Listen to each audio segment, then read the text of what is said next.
கர்த்தருடைய பரிசுத்த நாமத்துக்கு மகிமை உண்டாவதாக. இந்த பிக்சர் பாருங்க. இந்த ஒரு பிக்சர் என்னை ரொம்ப அட்ராக்ட் பண்ணிடுச்சு. இன்னைக்கு மார்னிங் ரொம்ப என்னை அட்ராக்ட் பண்ணிடுச்சு. சரிங்களா? என்ன நடந்ததுன்னா, எப்போவுமே நம்ம பைபிள் வாசிக்கிறோம், பைபிளில் உள்ள காரியங்கள் நம்ம தியானிக்கிறோம், அது ஒரு பக்கம் நடந்துட்டுருக்கோம். இன்னொன்று பார்த்திங்கன்னா, இது போல் ஒரு சில பார்த்திங்கன்னா ஒரு சின்ன சென்டென்ஸ் தான், ஜீசஸ் இஸ் தி ஆன்சர் அப்படிங்கிறது ஒரே ஒரு லைனில் முடிஞ்சிருச்சு. ஆனால் இதில் ஏராளமான ஒரு காரியம் இருக்குது. என்னுடைய இருதயத்தை ரொம்ப மெல்ட் பண்ண வச்சிருச்சு இன்ற தினத்தில். இது பார்த்திங்கன்னா, நம்ம நிறைய அநேக நேரங்களில் கேட்குறோம், ஆண்டவர் பேசுவார், நம்ம சர்மன்ஸ் கேட்போம், நம்மளும் சர்மன் கொடுப்போம், நிறைய காரியங்கள் நமக்குள்ளே நடக்கும். ஆனால் ஒரு சில நேரங்களில் இது போல பிக்சரில் எழுதப்பட்ட இது போல வார்த்தைகளை பார்க்கும் பொழுது இருதயத்துக்குள்ளே அப்படி ஒரு நேசம், அப்படி ஒரு கிரியைகள் நடக்கும். நம்ம இதை நிறைய முறை நான் அதை அப்சர்வ் பண்ணியிருக்கேன்.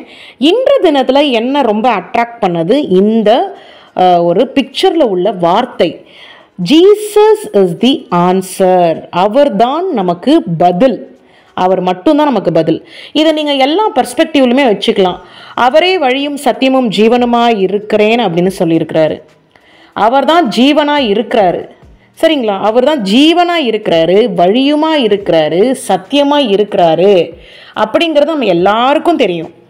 அப்போது விசுவாசிக்கிற நம்ம ஒரு பிளஸ்ஸிங், ஆசீர்வாதம் கிடைக்க போகுதுன்னா அது யார் வழியாக கிடைக்கும்னா ஜீசஸ் வழியாக தான் கிடைக்கும். ஜீசஸ் வழியாக தான் நமக்கு கிரேஸ் கிடைக்கும். So through him believers have access to grace. Through him believers have access to forgiveness. Through him believers have access to eternal life. எவ்வளோ பியூட்டிஃபுல்லாக இருக்குது பாருங்கள். ஜீசஸ் இஸ் தி ஆன்சர் அப்படிங்கிற ஒரு விஷயத்தை நம்ம மண்டையில் ஏற்றும் பொழுதே நமக்கு ஒரு கிரேஸ்ஃபுல்லான ஒரு வாழ்க்கை, ஆசீர்வதிக்கப்பட்ட வாழ்க்கை, ஆசீர்வாதமாக இருக்க போகிற வாழ்க்கைக்கே நமக்கு ஜீசஸ் தான் நமக்கு ஆக்சஸாக இருக்கிறார். அவர் மூலியமாக தான் பெற்றுக்கொள்ள முடியும். அதே போல் பாவ மன்னிப்பும் அவர் மூலியமாக தான் பெற்றுக்கொள்ள முடியும். நித்திய ஜீவனும் அவர் மூலியமாக தான் பெற்றுக்கொள்ள முடியும். ஸோ நம்ம சமரைஸ் பண்ணும்பொழுது எப்படி சமரைஸ் பண்ணலான்னா, Jesus as the way, salvation through faith, forgiveness of sins, God's love and care, access to God's promises, overcoming fear. இது எல்லாமே நம்ம ஜீசஸ் மூலியமாக தான் நமக்கு கிடைக்கும். அவர் ஒரு வழியை காட்டுகிறார். எங்கே வழியை காட்டுகிறாரு? தப்பான ஒரு இடத்துக்கு நம்மளை ஆண்டவர் கூட்டிகிட்டு போவாரா? கிடையாது. நித்திய ஜீவனுக்கென்று வழி காட்டுகிறார். ஜீசஸ் ஆஸ் தி வே நமக்கு படிக்கிறோம்.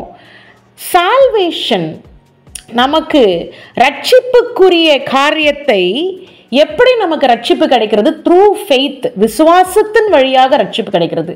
அப்போ விசுவாசத்தின் வழியாக அவரை விசுவாசிக்கும் பொழுது, அவரை நம்பும் பொழுது அவர் எஜமானனாக இருக்கிறார், நீங்கள் விசுவாசியாக இருக்கிறீங்க. அப்போது விசுவாசி அப்படின்னாலே ஒரு எஜமானன் இருக்க தான் செய்யணும். ஹல்லேலூயா.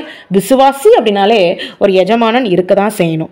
அதுதான் அவர் மூலியமாக தான் ஃபர்கிவ்னஸ், அவர் மூலியமாக தான் ரட்சிப்பு, அதான் த்ரூ ஹிம் தான் we have access for forgiveness. Hallelujah. Access to forgiveness. அதே போல் அவர் மன்னிக்கிறவராக இருக்கிறார். அது எல்லாருக்கும் தெரிந்தது தான். பாவ மன்னிப்பு அவர் மனசு வச்சாதான் மன்னிப்பு.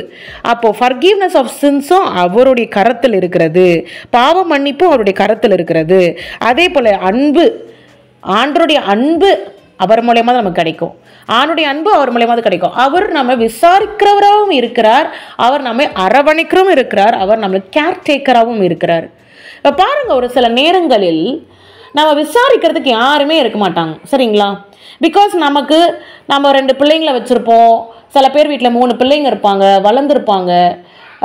ஹஸ்பண்ட் ஸ்டார்டிங்கில் பார்த்திங்கன்னா ரொம்ப ஒரு கல்யாணம் ஆன புதுசுலலாம் பார்த்திங்கன்னா ரொம்ப ஒரு கேரிங்காக இருப்பாங்க. ஆனால் கிராஜுவலாக போக போக போக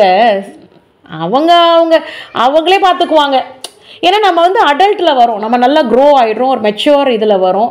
அப்போ வந்து நம்மளை வந்து யாரும் விசாரிக்க போகிறதில்ல. நீ என்னம்மா, நீ சாப்பிட்டியா, தூங்குனியா, நீ பண்ணியா, இது செஞ்சியா, அது செஞ்சியா. ஹஸ்பண்ட் மட்டும் கிடையாது, ஈவன் ஒய்ஃபும் அப்படி தான் இருக்காங்க.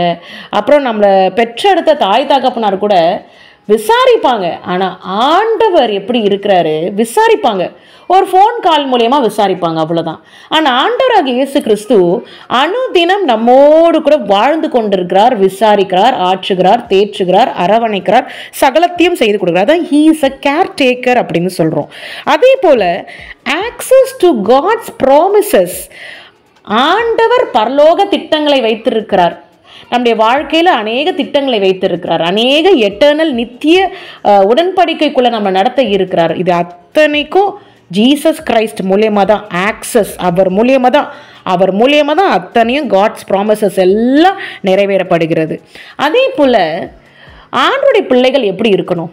ஆண்டுடைய பிள்ளைகள் வந்து பயந்துக்கிட்டு அப்படி கோழையாக இருந்தால் நல்லா இருக்குமா? எஜமானனுடைய பிள்ளை, ராஜாவுடைய பிள்ளை, யூத ராஜசிங்கமுடைய பிள்ளைகள் எப்படி இருக்க வேண்டும்னா ஃபியரை ஓவர் கம் பண்ணணும். ஸோ நமக்கு ஆண்டவர் பரிசுத்த ஆவியானவர் பரிசுத்த ஆவியை கொடுத்திருக்கிறார். Not the spirit of fear, not the spirit of fear, பயத்துக்குரிய ஆவி நமக்கு கொடுக்கல, பட் ஆஃப் தி பவர். நமக்கு வல்லமையின் ஆவியானவர், நமக்குள்ள இருக்கிறவர் வல்லமையின் ஆவியானவர். அப்போ பட் ஆஃப் தி பவர் அப்படின்னும் பொழுது வல்லமையின் ஆவியானவர் என்னோடு இருக்கும் பொழுது எந்த சாத்தானும் என்னை ஒன்றும் மேற்கொள்ள முடியாது. அநேக நேரங்களில் மக்கள் மூலமாக பிரச்சனையை சாத்தான் கொண்டு வருவான், ப்ராப்ளமை கொண்டு வருவான். உங்களை டைரக்டாக தொட முடியலனாலும் ஏதாவது ஒரு வகையில் மக்கள் மூலியமாக கொண்டு வருவான். ஆனால் அதுக்கு தான் நமக்கு ஆண்டவர் பரிசுத்த ஆவியானவர் நம்ம ஆவியை நமக்கு நிரப்புகிறார். அவர் வந்து நமக்கு எப்படி இருக்கிறாருங்க? அவர் தான் வல்லமையின் ஆவியானவர். அப்போ பயந்து நடுநடுங்கிற ஒரு ஆவி கொடுக்கல, சர்வ வல்லமையுள்ள தேவன் எல்லாவற்றுக்கும் he is seated above all principalities and power பொழுது he is the most high above all the powers and principalities. அப்போ அவர் நம்மை ஆவியினால் நிரப்புகிறார். அந்த ஆவியை, பரிசுத்த ஆவியை நமக்கு கொடுத்திருக்கிறார் பொழுது நம்ம அப்படியே நடுநடுங்கி கோழைகள் போல இருக்க வேண்டாம். அதுதான் ஓவர் கம்மிங் ஃபியர். அப்போ Jesus is the only answer அப்படிங்கிறதுக்கு இது எல்லாமே நமக்கு கீழே வந்து கொண்டு இருக்கிறது. நான் என்னென்ன திரும்ப ஒரு வாட்டி சம்மரைஸ் பண்ணிட்டேன். Jesus as the way, salvation through faith, forgiveness of sins, God's love and care, access to God's promises, overcoming fear. இது எல்லாமே நம்மளால செய்ய முடியும். எப்போ செய்ய முடியும்னா இயேசு மட்டும்தான் நமக்கு அவர் மட்டும்தான் சொல்யூஷன், வேற ஆப்ஷனே இல்லைன்னு போகும் பொழுது இதுதான், இதெல்லாம் ஃபாலோ பண்ணாதான் நமக்கு அவர் ஒரு பதில், அல்டிமேட் ஃபைனல் சொல்யூஷன் அவராக தான் இருப்பாருங்க. சரிங்களா? Medically not possible at all, இல்லாதவைகளை இருக்கிறவைகள் போல மாற்றுகிற தேவன் நம் தேவன். Nothing is impossible through Lord Jesus. Nothing is impossible, everything is possible through Lord Jesus Christ. அதுதான் ஆண்டவர் நமக்கு சொல்லி கொடுக்குறார். இந்த ஒரு காரியம் இன்னைக்கு ரொம்ப அட்ராக்ட் பண்ணிடுச்சு, ரொம்ப Crazy. I went Crazy reading this. ஒரே ஒரு பிக்சரில் இப்படி ஒரு கிரியை நடக்கிற ஒரு இன்னும் பற்றுதல், ஆண்டவர் மேலே இருக்க பற்றுதல் ஜாஸ்தியாகிற ஒரு லைஃப் டிரான்ஸ்ஃபார்மிங் ஒரு வார்த்தையாக என்ன அட்ராக்ட் பண்ணிடுச்சு இந்த காலை நேரத்தில், இன்னைக்கு காலை நேரத்தில். ஸோ அதை நம்ம ஒரு ரெக்கார்டிங்காக போட்டுருவோம் அப்படின்னு தான் நான் இதை ரெக்கார்ட் செய்து கொண்டிருக்கிறேன். கர்த்தர் கொடி நன்றி. ஆண்டவர் நம்மோடு கூட இருக்கும் பொழுது யாரும் நம்ம எதுவும் செய்ய முடியாது, எதுவும் செய்ய முடியாது. சாத்தான் பல வகைகளில் ஊசி நுழையிற மாதிரி அப்படியே உள்ள நுழைஞ்சிருவான், அவன் வர்றது தெரியவே தெரியாது. இப்போ பாருங்க, பரிசுத்த ஆவிக்கும் அசுத்த ஆவிக்கும் ஒரு வித்தியாசம் உண்டு. பரிசுத்த ஆவியானவர் நம் மேலே வரும் பொழுது, நிரப்பும் பொழுது ஒரு பலத்த ஒரு ஹெவினஸ் நமக்குள்ள ஃபீல் பண்ண முடியும். அதே போல் பரிசுத்த ஆவியானவர் நிரப்பி நம்ம ஒரு நார்மலாக ஆண்டவர் நம்மளை கொஞ்சம் அப்படி நிரப்பிட்டு அவர் வெளியில் போகும் பொழுது நமக்கு அவர் போகிறதே நமக்கு தெரியாதுங்க. ஆனால் சாத்தானுக்குரிய ஆவி எப்படின்னா நுழையிறது தெரியவே தெரியாது, எப்படி நுழையுதுனே தெரியவே தெரியாது, நைஸாக உள்ள நுழைஞ்சிரும். ஆனால் துரத்தி வெளியில் நம்ம துரத்தும் பொழுது, வெளியில் போகும்பொழுது ஒரு ஆட்டம் காட்டிட்டு தான் வெளியில் போகும். ஒன்று கீழே விழுந்துருவாங்க ஒரு சில பேர், ஒன்று அகஹான்னு சிரிப்பாங்க, ஏதாவது ஒரு மேனிஃபெஸ்டேஷன் பண்ணிட்டு தான் சாத்தான் வெளியில் போவான். அவள் பரிசுத்த ஆவியானவர் எவ்வளோ ஜென்டிலாக இருக்கிறார் பாருங்கள். அவரை நிரப்பும் பொழுது will feel the heaviness in our body. But அவர் நம்ம நிரப்பிட்டு நம்ம அவர் வெளியில் போகும்பொழுது அமைதியாக போயிடுவார். ஆனால் சாத்தா ஊசி நுழையிற மாதிரி அப்படி நைஸாக உள்ள நுழைஞ்சிருவான். எப்படி நுழைஞ்சானே சொல்ல முடியாது. ஆனால் வெளியில் போகும்பொழுது ஒரு ஆட்டம் காட்டிட்டு தான் வெளில போவான். அதை வச்சு நம்மளால் கண்டுபிடிச்சிட முடியும். ஓ, ஏதோ சம்திங் நம்ம பாடியில் நடந்திருக்கு, வெளில போகும்போது இப்படி ஆகுதுன்னு சொல்லிட்டு. ஆனால் இது போல் காரியம் தான் பரிசுத்த ஆவியானவருக்கும் அசுத்த ஆவிக்கும் இருக்கிற வித்தியாசம். அதனால் எல்லாத்துக்கும் ஒரே பதில் நான் சொல்லுவேன், இயேசு மட்டும்தான் ஒரே பதில், வேறு ஆப்ஷனே கிடையாது. எந்த ஒரு காரியமும் இயேசுவால் தான் நடக்கும். இயேசு தான் அதை சரி செய்து வைப்பார். நம்ம வாழ்கிறது, நம்முடைய ஜீவ நாட்களை இன்க்ரீஸ் பண்ணுறது, நம்ம பரலோகத்துக்கு போகணுன்ற காரியங்களை முடிவு பண்ணுறது, பிதா கிட்ட சப்மிட் பண்ணுறது, எல்லாம் நித்திய ஜீவனுக்கு நேராக நடத்துகிற காரியங்கள் எல்லாமே யார் மூலியமாக நடக்கிறது? இயேசு கிறிஸ்து மூலியமாக நடக்குது.